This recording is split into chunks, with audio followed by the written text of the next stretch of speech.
आप सब लोगों से हम कहना चाहते हैं कि मेरा मानना है कि जो अन्नदाता है, गर्मी में, सर्दी में, बारिश में, दिन भर खेत में लग करके मेहनत करके खून पसीने से हम सबों के थाली में 3-4 वक्त का अगर आता है तो वो अन्नदाता की वजह से आता है। तो अगर देश में किसी का भी सबसे ज्यादा औहदा अगर होना चाहिए तो वो किसान भाइयों का औहदा होना चाहिए, हमारे अन्नदाताओं का होना चाहिए, जो हमारा पेट भरने का काम करता है।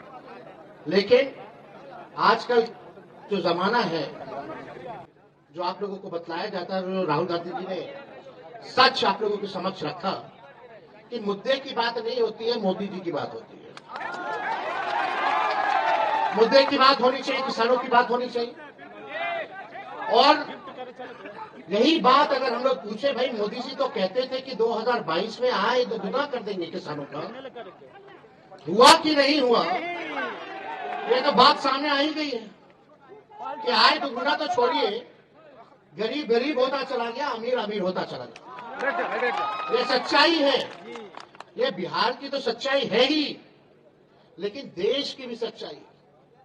आज पूरे देश के किसान आंदोलन कर रहे हैं, प्रधानमंत्री जी से 2 मिनट वक्त चाहते हैं कि अपना दुखड़ा जो है वो अपने देश के प्रधानमंत्री के सामने रखें, लेकिन प्रधानमंत्री जी के पास समय नहीं है। वो प्रियंका चोपड़ा से जरूर मिलेंगे, लेकिन हमारे किसान भाइयों से नहीं मिलेंगे। देखिए, कई तरह की बातें वो करते रहते हैं, हमको उस पर जाना नहीं है।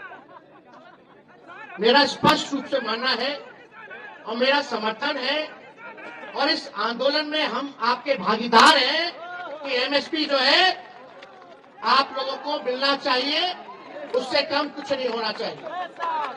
और आप सब लोगों को कहना चाहते हैं कि हम लोगों की कोशिश लालू जी के समय में, राबड़ी जी के समय में बाजार समिति था, मंडी था, वो नीतीश कुमार जी के आने के बाद उन्होंने खत्म कर दिया। और हम लोगों ने कृषि मंत्री भी सुधाकर सिंह जी को बनाने का काम किया था, और लगातार यही बात थी कि भाई कम से कम बाजार समिति मार्केट जो है वो बन जाए। लेकिन आप लोग तो सब लोग अच्छे से जानते हैं हमारे मुख्यमंत्री जी कैसे, वो किसी का सुनना नहीं चाहते। लेकिन फिर भी हमारा महागठबंधन का सरकार था, खुद का नहीं था, और एक हम लोग चाहते थे बड़े लक्ष्य को लेकर के। नीतीश जी ने तो माफी मांगा ही था कि अब दोबारा गलती नहीं करेंगे, मिट्टी में मिल जाएंगे, मर जाएंगे, लेकिन भाजपा में नहीं जाएंगे। तो हम लोग तो भोले भाले लोग हैं, बात जो है समझ में आता है, चलो कोई नहीं, देश में सांप्रदायिक शक्तियों को रोकना है। जो लोग देश में जहर बोने का काम करते हैं, तो इस बार किसी भी कीमत पे, चाहे हमको कितना भी सहना पड़े, कितना भी कुर्बानी देना पड़े, लेकिन नीतीश जी को हम लोग लेकर के चलेंगे, और 2024 में बीजेपी को, मोदी जी को सत्ता से बेदखल करने का काम करेंगे। और हम लोगों ने एक थके हुए मुख्यमंत्री को, थके ही हुए हैं ना, चुनाव में क्या कहते थे कि नौकरी अपने बाप के पास से लाएगा पैसा देने के लिए। हमने बोला था कि रिक्त पदे हैं, साइंटिफिक अध्ययन हम लोगों ने कर रखा था कि कौन से डिपार्टमेंट में कितने पदे खाली है। एजेंडा था 10 लाख नौकरी देने का, लेकिन सोचो 17 महीने में हम लोगों ने 5 लाख सरकारी नौकरी देने का काम किया, तो देश के इतिहास में कहीं नहीं हुआ। एक विभाग ने तो 2 लाख से भी ज्यादा सरकारी नौकरी जो है दिया। अब तो तीसरा फेज भी आ गया। और यही नहीं, मुख्यमंत्री जी तो वही स्वास्थ्य विभाग का मेरा फाइल दबा के रखे जाए, 1,30,000 लोगों को बहाली जो है निकालना था, लेकिन कई कैबिनेट मीटिंग में नहीं आए, बोले आप कर देंगे, आप कर देंगे, आप कर देंगे। तो चलो, ज्यादा किसी का बुराई नहीं करना है, बुराई करने से कोई फायदा नहीं है। मेहनत करेंगे, लड़ाई लड़ेंगे।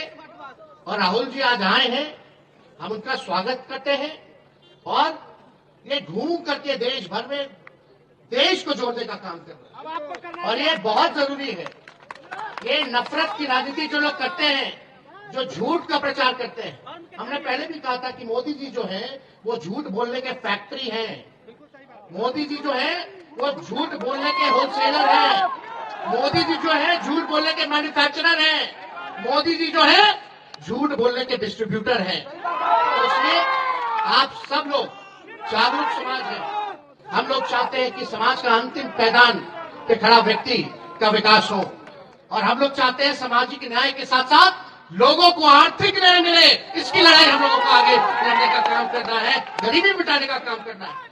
जाति आधारित गणना हम लोगों ने कराया, लेकिन मोदी जी ने तो मना कर दिया था। हम लोग खुद गए थे, मिले थे, बात को रखा था, लेकिन अभी हम लोगों का यही योजना था कि जाति आधारित गणना तो हो गया, कौन समाज का कितना लोग है, लेकिन उसमें यह भी हम लोगों ने निकलवाया कि कौन कितना गरीब है, कौन परिवार जो है भूमिहीन है, कौन परिवार भीख मांग करके गुजारा करता है, किसके पास घर नहीं है, किसके पास रोजगार नहीं है।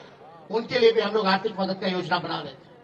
जो बेरोजगार होंगे उनको 2 लाख का सहायता हम लोग करने जा रहे थे। जो भूमिहीन थे उनको 1 लाख का मदद कर रहे थे ताकि वो जमीन ले ले, और जिसको घर बनाने का पैसा नहीं उसको 1,20,000 का मदद हम लोग करने जा रहे थे। ये योजना हम लोगों ने बनाया था ताकि किसी भी प्रकार से गरीबी जो है वो कम हो। और इसका कुल जो बजट था लगभग 2.5 लाख हजार करोड़ का जो बजट था। हम लोग मांगते रहे विशेष सहायता मिल जाए। भारत सरकार से डबल इंजन की सरकार है।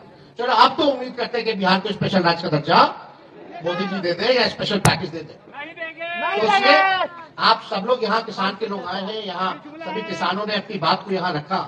हम इनको भी सभी लोगों को धन्यवाद देते हैं, और राहुल जी को भी विशेष तौर पर धन्यवाद देते हैं। और हम लोग डरने वाले लोग नहीं हैं। राहुल गांधी जी आए थे अभी किशनगंज, कटिहार होते हुए गए। उस दिन एक दिन हमारे पिताजी को बुला लिया गया ईडी ऑफिस, उसके अगले दिन हमको बुला लिया गया। तो ये तो हम लोग तो बचपने से ना देख रहे हैं, कोई डरने वाली बात नहीं है, है ना। इनके गीदड़ भक्ति से लालू जी और लालू जी का बेटा घबराने वाला है। तो आप लोग मजबूत रहिए, आपके अधिकार के लिए, आपके हक के लिए, आपको न्याय दिलाने के लिए, आपको इंसाफ दिलाने के लिए जो खून पसीना बहाने की जरूरत होगी वो हम लोग मिलकर के बहाने का काम करेंगे, ताकि